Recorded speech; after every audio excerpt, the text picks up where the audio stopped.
we can all agree in this room that there's been an unprecedented kind of pressure on the healthcare system, which cut across the workforce, the needs of patients, ever-changing needs, and, just even trying to make sure that we keep up with the demands that's going on in the healthcare system. The question is now, how do we ensure that we have a sustainable healthcare system in place? Okay, one that will cater for the needs of the patients as well as the professionals that cater for them. So on that note, I'm going to be calling on Victory. Okay, so Victory, the question is, sustainable health begins with people. We agree with that.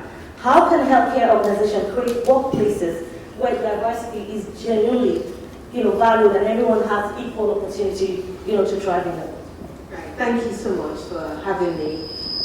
We've been talking about sustainability all through. I've had some amazing discussions, and some key statistics I picked was we've got up to 600 international nurses working in Ireland. Am I correct? And that tells us that we're cross-bordering. And in 21st century, we're not going to be able to stop migration, because Olanlokun did mention something around we can't stop migration. And that's true, because we're in a global era. There's going to be cross-migration. People are going to keep moving and all that. But how do we make sure we ensure sustainable healthcare?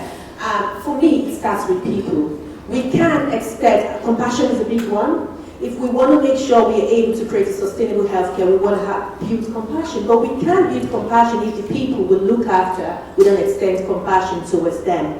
I am a decolonial person, in the sense that I try to dismantle colonial structures that continue to live in the 21st century. And the biggest thing is the fact that we continue to progress or maintain neocolonialism, where some healthcare, like I was just mentioning in the case of sickle cell disease, some healthcare are more important than some. In leadership, again, some people are more important than some. And when you look at the leadership ladder, the same people are at the bottom and the same people are at the top. So how do we think to diversify leadership in order to give everybody a space for their voices to be heard? Whose voices are heard, whose people are seen, whose narratives are being told, who are given opportunity to grow for their voices to be heard? I think if we're able to tackle those conversations we don't have, the continued impact of colonialization on leadership and anti-racism, equitable care as well, both for the professionals and for the people who deliver this care as well as the patient, I think that's a big way for us to continue sustainable practice. Absolutely. Thank you so much for that.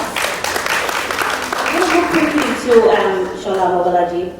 So again, just talking about integrated health and social work and all of that. You spent decades working across health, and social work. What lessons can the healthcare system learn, from integrated care, just to improve, the outcome of individuals, and the community as a whole? Thank you so much.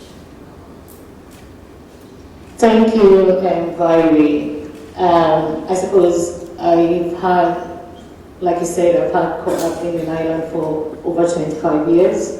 And I've been working as a social worker for over 20 years.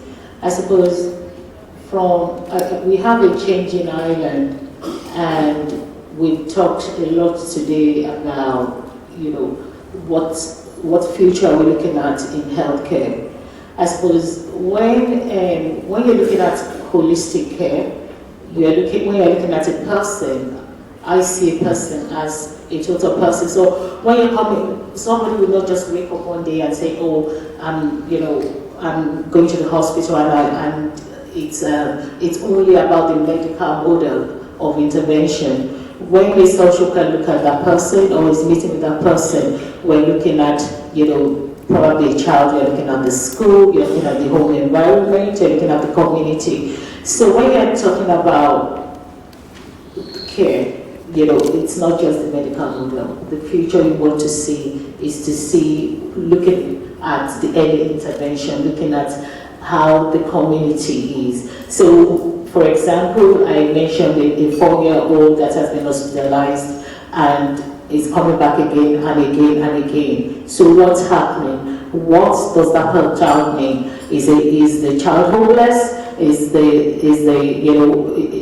a school, is that child being bullied? What exactly does it mean for that child to be alive? And for the future of care, what we need to see in the future is to see an integrated approach whereby it's holistic, it's accessible. You want an early intervention model whereby the community is well funded. The intervention is very much the primary care social worker or the primary care nurse, is there to be, that can actually link it. So when you go to, I suppose, which is what we don't have now, but when you're looking at the database I work with, what do I know about the child? Is it just what I have there, or can I access what the community medical team or the primary care nurse that has visited the home, do I have that information? It's how integrated is it? And that is what we don't have, and that should be the future of care in Ireland. Thank you so much. Thank you. Right, I'm going to come to you. Okay. So we agree that burnout due to the increasing needs, right, of service, as well as just the burnout of the ever-changing needs of patients. Based on that, and knowing that burnout is going to be a challenge to healthcare globally, what does trauma-informed leadership look like in practice? Like, why is that essential to workforce sustainability? So that's a multi-layered question, I suppose. So let me just clarify about burnout. Now, this is a buzzword that you can't go in a conference without talking about burnout, particularly in a healthcare workforce. But I think that we should separate what burnout actually is from something like vicarious trauma, which is an occupational hazard. So if you're working with traumatized people, you're facing vicarious trauma, and that's why we're talking about trauma-informed leadership. And let me explain a bit more. So when I did my PhD, I found out my main finding was that 9 in 10 nurses in Europe are facing moderate high vicarious trauma. So basically all of us are at risk. What vicarious trauma is basically is negative cognitive changes in the brain. So it's not, burnout is being fatigued. Burnout is being exhausted. It's a systemic failure basically because the healthcare professional is exhausted. What vicarious trauma is, it changes your worldview. So vicarious trauma means secondary trauma. So you can get traumatized by your patient's trauma.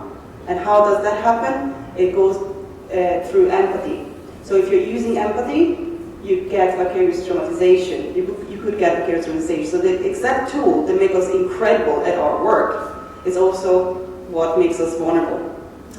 So that's why I just wanted to clarify that, because then we talk about trauma-informed leadership. And that's why it's important to talk about exactly what's the problem here. What's trauma-informed leadership in practice can bring great benefits. I always do the example of the sun. So if a healthcare professional is left on working 12-hour-and-a-half shift or whatever shift under the sun, doesn't matter how much sun cream you put on, the sunglasses, eventually you get burned. Doesn't matter about your physical structures as well, eventually you get burned if the system, if the organization doesn't provide the right shadow, the right shade.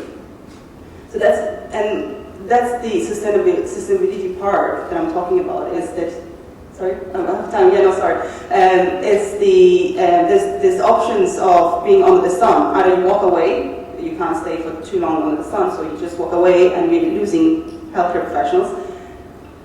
Second option, healthcare professional fry under the sun, that's the burnout, that's the vicarious trauma, compassion fatigue, and empathy fatigue, and all the rest. There's third option where we have a really strong leadership that support us, that brings us, in a reflective practice that can support us and be trauma-informed. And basically that's what it is, being trauma-informed, being vicarious trauma-informed, and have a safety place where a healthcare professional can work in there with the empathy that we need to have. I'm going to move quickly now. Let's put out time, so we'll run through this. Okay. So Patrick, I'd like to give front line, okay? So from your experience, what do healthcare professionals need most from leaders to remain motivated and stay in the profession? So they're all not going to Australia or wherever it is they're going this day. Yeah, thank you very much. Sustainability begins with workforce. So if you want to talk about sustainability, we have to start with the workforce. A sustainable healthcare system might say they survive because they meet the demand of the workforce. But it is not that sustains that healthcare system. What sustains the healthcare system is how to protect the people that are going to meet the demand of that system. When the workforce are not being protected, then the system is in trouble. So, further on that, I know Ireland in the last 10, 20 years, the number of healthcare professionals, both nurses, doctors, and allied healthcare professionals has been increased. But does that go on the same line as the population? The population is growing. The state of the state of the record of the nurses are growing, but it's going in the same direction as the population. And another thing is the infrastructure. We are in trouble with infrastructure. The number of hospitals that Ireland have is still the same number of hospitals. I work in the front line. I'm bringing you the reality from the front line that we have the same number of hospitals. Some beds were closed. They have not been opened. The population have increased by over 1 million or nearly 2 million ever since then. That is one. And leadership, when we talk about leadership, we are talking about how are leaders keeping the professionals in the profession. That is the question we need to ask. The leaders are keeping the professionals in the profession. You might ask, what does that mean? That means safe staffing that align with the patient's needs. And then when we look at it, we look at the psychological safety of the staff as well, and the well-being support of the staff. Are those being met? Well, in some extent, yes. In this safe staffing, Professor Jonathan Drennan have done some work with his colleagues and the Department of Health. But the psychological safety of the staff, there's still more work to be done there. And we need to look at some other area as well, innovation. When we talk about innovation, is the innovation coming to replace the humanity of the care that the professionals are providing? We should not allow the innovation to replace the humanity of the care that healthcare professionals provide. Thank you. Thank you so much. Thank you very much for that. So we're just going to do some follow-up, and maybe get into just 1 minute, if that's okay. Do you think you can do that? 1 minute to a follow-up question that I have to? Yeah? Okay, so what is one practical action every healthcare leader can take tomorrow to create a more inclusive workplace? Something that we can all go back and remember, that you gave as a suggestion. I'm just going to read, it's going to be 1 minute, I promise. I'm going to read a bit from my book I've called Migrant Nurse, and that would be my advice to every leader, including policymakers and every place you find yourself. For those in leadership, formal or informal, this is where your responsibilities start. Not in statements, not in strategies, but in action. Protect those in your care and create a place or a situation where people are comfortable to report harm and people are open to speak to you. Leadership is not being seen at the top. It is about who can breathe when you're there. Thank you. Did you just put something out there? No, I've got a book for sale if you do want to. But I thought that was a good summary for that. No, thank you so much for sharing that. Thank you very, very much. That's really good. Right, I'm just going to come to you quickly again. In 1 minute, please. Where do you see the biggest opportunity for stronger collaboration between health and social care and social work? I suppose, I believe, like I mentioned before, early intervention and seamless, I suppose, move around services, okay? So that people can actually access any intervention when needed. And a lot of people fall through the gaps. And so, for example, when people, if I'm to move from Laos to Dublin, how do I have to retell my story? We're talking about trauma, do we have that integrated approach whereby information is accessible, services is accessible, the same primary care in Dublin, even when you move to Kildare, it should still be the same. Accessibility should be the same. Another thing I'll say again is technology. The use of technology is something that has to, it's here now, it's the future, and it has to be used effectively. Also, again, what I would say is the people that access, the family, anyone looking for intervention, we always realize that at times even when we're gathering data and we're doing research, they actually are the best. They know their own story. They know what it is that is needed, and we need to listen at all times and provide that quality service at all times. So I suppose what I'm saying in a nutshell is that the future is everyone coming together. There's no hierarchy in terms of professionals. We have nurses here, we have doctors, we have social workers. Is the ability to come together as multidisciplinary indeed, and not to feel one person is superior. It's not about that. It's about bringing everything to the table, providing a holistic service. Thank you. Thank you so much. Multidisciplinary team, that's the key. Thank you for sharing that. So Dr. Nikki, again, to yourself, 1 minute. Just to put a question for yourself there. What simple changes, can an organization implement to improve staff well-being and retention? Retention being a key word, you know what I mean? Yeah, so we know that unsupportive leadership is not only unhelpful, it's actually harmful. So in my studies, in my research, I kind of the findings created some guidelines. That's why the trauma-informed practice came as a fundamental keyword here for retained of staff. But what are actually some steps? So I'm going to have them here, thank God, because otherwise I would have still talked about other things. But so number one, I suppose, and it takes zero budget, is normalization of healthcare professionals being humans. We are not heroes. So being able to just talk about it without being being afraid to say, oh my God, I can't say I'm burnout, I can't say I have compassion fatigue, otherwise it's consequences. Second is structured reflective supervision. So every healthcare professional should have a supervision where they can offload their feelings.